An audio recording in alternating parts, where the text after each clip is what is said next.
मैं मणिपुर रो रहा हूं। आज रोते बिलखते और सिसकते मणिपुर का दर्द दिखाएं, वो जख्म आपको दिखाएं जिसे देखकर आज देश रोया है। हम नहीं जानते इन विभत्स तस्वीरों को कैद करने वाले मुर्दों का हाल कैसा होगा, लेकिन कहते हैं कि जब सहाफी की हलक में शब्द अटकने लगते हैं तो दर्द भी मर जाता है। आज आपको इस खबर से कतराना नहीं चाहिए, मुंह नहीं फेरना चाहिए, क्योंकि ये खबर हमारे समाज का आईना है और ये समाज को जरूर देखनी चाहिए। मेरा यकीन है कि आप देखेंगे भी और सुनेंगे।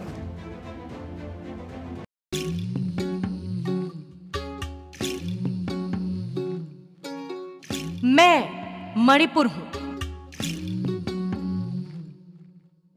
जानते हो मुझे, मैं इसी मुल्क का एक सूबा हूं। मैं मणिपुर हूं।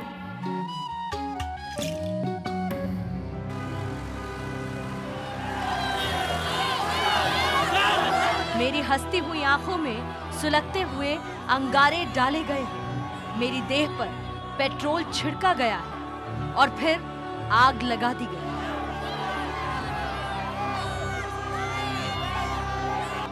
मेरे जिस्म के हर हिस्से को फूंका गया है। मेरे मकान, दुकान मेरी आंखों के सामने जलाए गए। मेरे अपनों को मेरे सामने मारा गया। मैं मणिपुर, तुम्हारे ही देश का एक हिस्सा हूं। मैं रो रहा हूं, सुनो मुझे।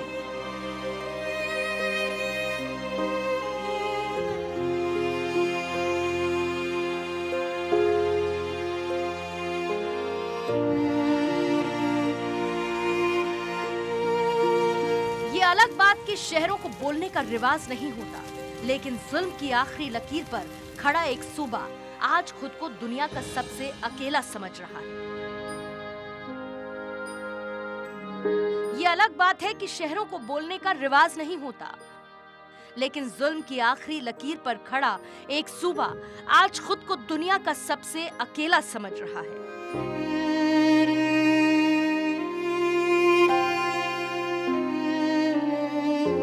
मेरी कोख में पलने वाले कुछ दरिंदों ने मेरे आंचल को लहू से रंग दिया।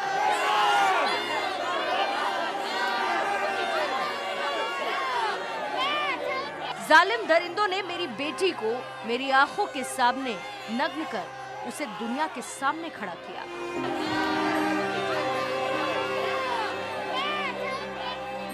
मेरी बेटियों की लुटी इज्जत के दुपट्टे दरिंदों ने मेरे माथे से बांधे। मेरे हिस्से में लिखे गए बेहिसाब दर्द, बेहिसाब जख्म जो अब बर्दाश्त से बाहर हो गए। तो दुनिया वालों, सुनो मेरी तकलीफ। मैं मणिपुर बोल रहा हूं, मैं रो रहा हूं।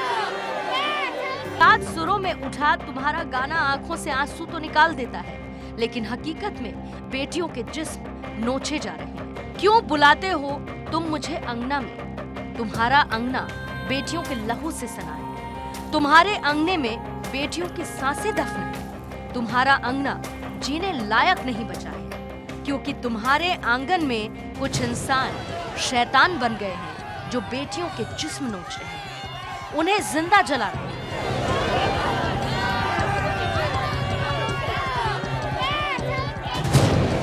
मणिपुर से मैं 21वीं सदी के हिंदुस्तान की बेटी बोल रही हूँ। मिट्टी के सोखते में सिसकती मेरी खामोश चीखें सुनिए। इस तस्वीर को हम दिखा नहीं सकते, लेकिन इस दर्द को महसूस करो दुनिया भर।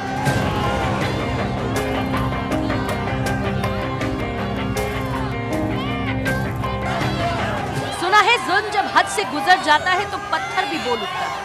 आज सुनो मेरी तकलीफ की वो तफसीर जिसने देश के सिर को झुकाया।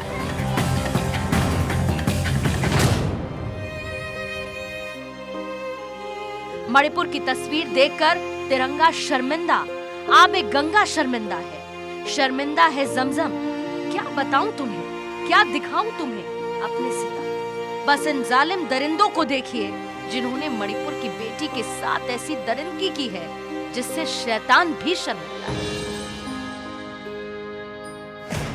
ये वो दरिंदे हैं जिन्होंने मणिपुर की बेटी के साथ हैवानियत की सारी हदें तोड़ दी। ये वो जालिम हैं जिन्होंने देश की इज्जत को दुनिया के सामने नग्न किया।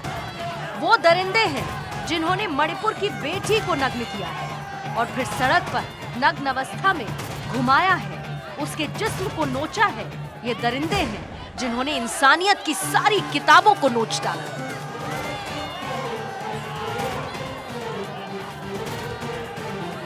मणिपुर से निकली ये तस्वीर सिर्फ एक तस्वीर नहीं है, दर्द का समंदर है, आंसुओं का सैलाब है, विभत्स है, दर्दनाक है, दिल दहलाने वाला है।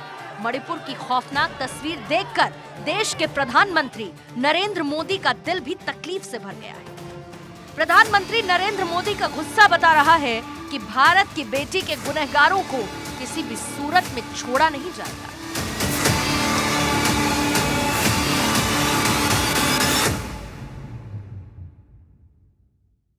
मेरा हृदय पीड़ा से भरा हुआ है, क्रोध से भरा हुआ है।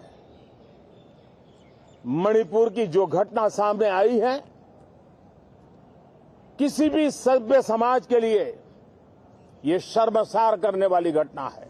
और मैं देशवासियों को विश्वास दिलाना चाहता हूं, किसी भी गुनहगार को बख्शा नहीं जाएगा।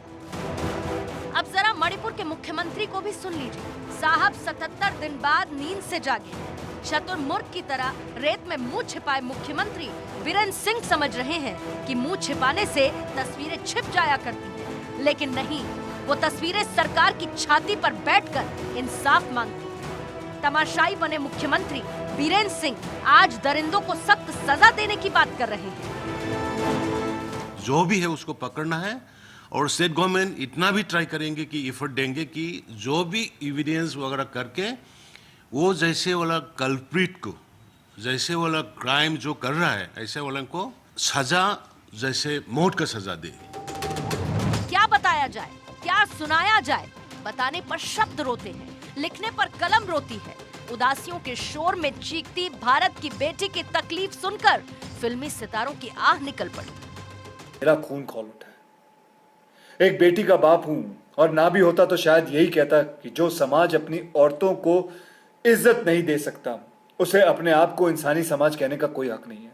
जिस देश में हम भारत माता के नाम से हर चीज शुरुआत करते हैं, और उसी देश में अगर इस तरीके से दुर्व्यवहार महिलाओं के साथ होता है, तो कहीं ना कहीं हमारे मन को भी वो ठेस पहुंचाने वाला है।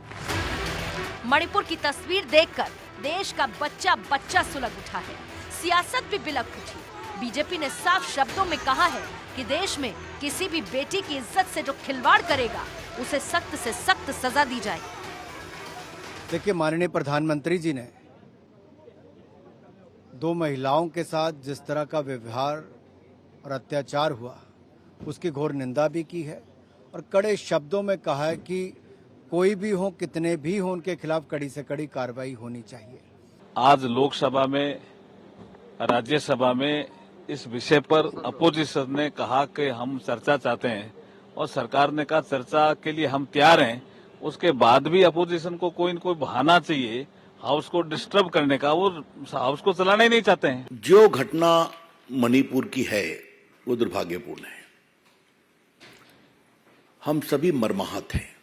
नरेंद्र मोदी की सरकार देश की बहन बेटियों की इज्जत के बारे में बहुत ही गंभीर और संवेदनशील है।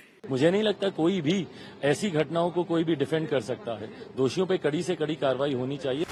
लेकिन विपक्ष मणिपुर के मुख्यमंत्री का इस्तीफा मांग रहा है। विपक्ष का कहना है कि आखिर अब और किस बात का इंतजार किया जा रहा है। And you know the Manipur is burning, and Manipur is burning, and the women are raped and naked, paraded, everything, and Prime Minister is keeping quiet. He is giving statement outside. अगर प्रधानमंत्री इंसाफ करना चाहते हैं, प्रधानमंत्री वाकई में उनको तकलीफ हो रही है, तो पहले अपनी सरकार के मुख्यमंत्री को हटाएं। मणिपुर को बात में उन्होंने नहीं कहा ऐसा।